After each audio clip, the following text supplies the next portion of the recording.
बताइए। आवेदन तो लगाया। अच्छा बताइए बताइए, बोलिए। वो मेरे पास और कागजात भी है। हाँ बताइए।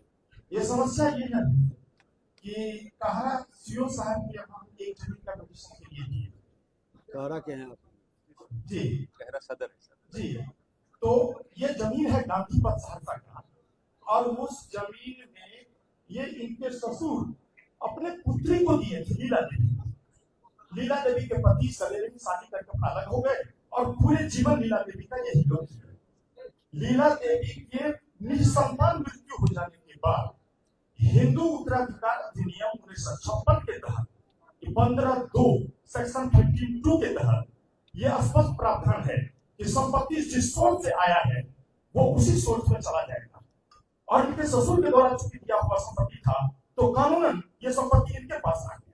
ये सारी बात सीओ साहब को बताया गया, लेकिन पता नहीं सीओ साहब किस कारण से आपको जी हुजूर हम इनके साथ में एक्चुअली कानूनी बात विभाग थी, इसलिए वकील साहब जी है। जी जी कानूनी बात विभाग जी जी जी। अच्छा, तो कानून की बात ठीक है, अब आप बता दीजिए। तो हुजूर 5-6 महीना तक काटने के लिए 5-6 महीनों तक आप बताइए साहब। ये जो है ये दे दिए है, ये कर्मचारी है, कर्मचारी दे दिया वकील को, उसके बाद आए वो क्या होता है वो भी दे दिया सब कुछ। अब कर्मचारी और सीएस साहब का स्पष्ट रिपोर्ट है कि इनका दखल है, इनका कुर्सी दिया हुआ है मकान पर, जिस पर अभी प्रतिवादी लोग है वो जबरन जोड़ रहा है मकान को। इसकी भी सूचना थाना अध्यक्ष और एसपी साहब तक को भी मिल करके ये दी है। क्या जानकारी दीजिए पहले हमको। 95 बरस की मेरी माइक सास दीजिए है हमको। पूरी। क्या है ये बताइए।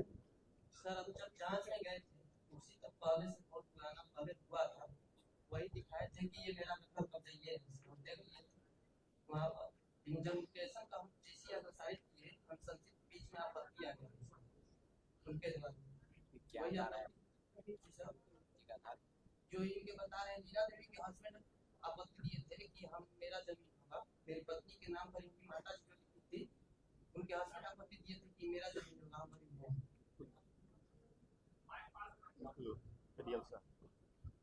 नियम क्या है बताइए सुरेश साहब। हिंदू सक्सेशन एक्ट में जैसे उनके जो ससुर थे अपने पिताजी जो थे वो अपने बेटी को लिखे थे, वो स्त्री धर्म होता है। हिंदू सक्सेशन एक्ट में जो पति जीवित है तो पति का ही होना चाहिए।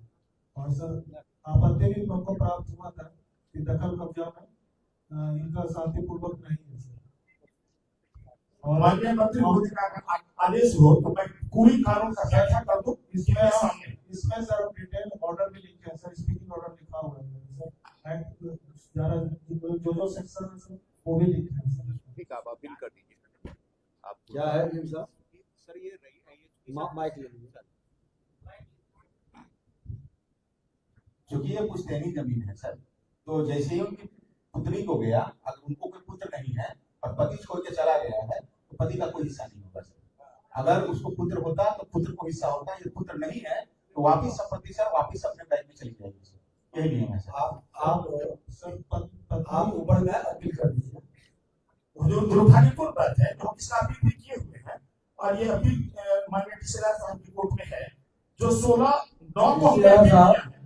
16/9 को अपील किया है।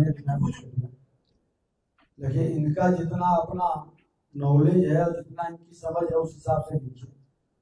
वो अगर जो आप सहमत में है तो उसके ऊपर के पदाधिकारी के पास भेज दीजिए, वो उसका निदान करेंगे, आप भेजवा दीजिए। जो उनके यहाँ पड़ा हुआ है लेकिन अभी नंबर नहीं मिला है टीसीआर साहब नंबर में फाइल किया है ना। हाँ, मेरा 16/9 को फाइल ऑनलाइन है लेकिन केस का नंबर नहीं मिला।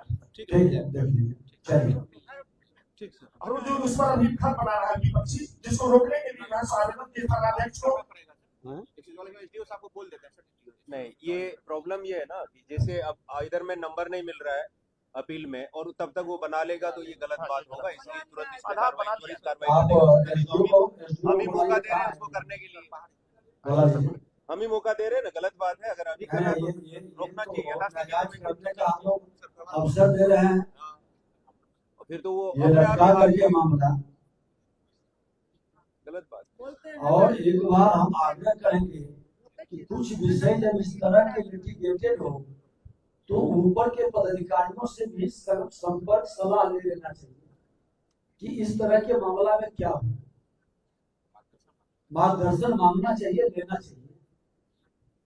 इनको जो है वो हिंदू उत्तराधिकार अधिनियम के सेक्शन 52 अच्छा कोई बात नहीं, अभी इसको खिलाफ दिया गया। इनको इसका छाया प्रति नहीं दिया गया। पता नहीं इतने अच्छा, साक्ष्य के बावजूद ये किस आधार पर लिया गया। अच्छा वकील साहब कोई बात नहीं, जितना आपकी तरह वो वकील नहीं है, उनको जितना समझता उन्होंने कर दिया, आगे आप स्टे लगवाइए। और आप इस तरह के आदेश अगर जो करते हैं, हम सबसे कहेंगे कि एक बार जरूर अपने से एक चेयर ऊपर वाले से विमर्श जरूर करिए, वो भी अपने से ऊपर से। हो सकता है सब चीजें ज्ञाता तो हम नहीं रहे। सर ये डाउटफुल केस लगा था सर, दखल कब्जा भी स्पष्ट नहीं होता। तो एक बार संपर्क करने में क्या हर्ज है? हम तो इतना ओपन होकर के खुल करके बात करते हैं। कई लोग को इस पर आपत्ति भी हो रही है, लेकिन इसलिए चर्चा करते हैं। आज देखिए इस तरह के मामला से हमारे DCLR, ADM कमिश्नर साहब, हमारे प्रधान सचिव, SP साहब सब बैठे हैं, तो सबकी विषय आ रहा है। अब इस तरह के जितना मामला बिहार के अंदर है, सब में एक निर्देश जा रहा है। ये कार्यक्रम के माध्यम से एक निर्देश भी तो पास हो रहा है, और उसके बाद भी कंफ्यूजन है। जो लीगली लिटिगेटेड मामला हम करते हैं तो उसमें समझ लेना है निर्णय करने के पहले। लेकिन आप अगर जो मान लिया उस तरह के ऑर्डर दे दिया, अगला मकान बना लेगा तो एक नया प्रॉब्लम शुरू होगा, उतना इन्वेस्ट कर दिया और हमने मौका भी दे दिया और मौका दे दिया उसको रद्द करने का। अब वो माफिया उसी में चढ़ जाएगा, लॉयर साहब कोर्ट में दौड़ते रहेंगे। चढ़ के बना लिया, जाते हैं मार के गिरा दिया, कल वो गिरा दिया, बदमाश लगे नेता बोलता है, भूमाफिया बोलते हैं ना, बोलता है आप इस जिला के अंदर भी ऐसे से भूमाफिया को चिन्हित करिए, सूची बनानी चाहिए। बसियों से बोले बनाने ऐसे बोलता है। वो बोलता है सीओ साहब बोले।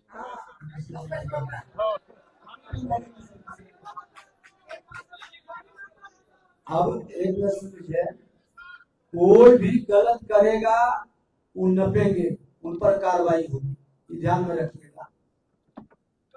कुंडली भेज दिया है, आगे गेट लगा दिया, और थानों में भी जाके किया है, बोलते हैं अब तुम लोग भी जाके घुस जाओ, मारपीट करो, क्या कैसे करें बताइए। ठीक है, SP साहब देख रहे हैं, ADM देख रहे हैं, DCLR उस पर तुरंत संज्ञान लेंगे। और दूसरा इसका आवेदन भी हम लोग के पास, पर्ची तो है लेकिन आवेदन इधर उधर हो गया। आवेदन पहले नहीं दिया है, कॉपी हमको दे दो। पहले इधर में दिया है, इधर उधर कहीं हो गया, कॉपी दीजिए। क्या है, आवेदन तो वहाँ से हटा नहीं देता है जी, रजिस्ट्रेशन के अधिक से। नहीं इधर आवेदन दिया हुआ था सारा। एक बार कॉपी वापस दीजिए ना, आया है मिसप्लेस होता, इधर उधर कहीं इसमें चला अरे गया। देख लीजिए, खोजवा लीजिए, तो सेकंड आवेदन दे दीजिए। आप दे दो, है आपके पास लिख के इसे दीजिए। आप वो लिखवा के लेना। Just get it typed and give it to it. चलिए नेक्स्ट बोलाइए। जो ये सीओ साहब कह रहे थे भी कि हमको ये साक्ष्य डाउट लगा, लेकिन इनका कर्मचारी और CI साहब का जब रिपोर्ट आया उसमें क्लियर लिखा हुआ है कि दखल इनका है, उस जमीन पर इनका कुर्सी किया हुआ है, इतना स्पष्ट लिखा हुआ है। अच्छा ऐसा है ना, बात ऐसा है, ये उसके कर्मचारी के बोर्ड का में क्या तारीफ आप रखिए, माइक रखिए, आपका काम हो जाएगा। जय हिंद। प्लीज जाइए।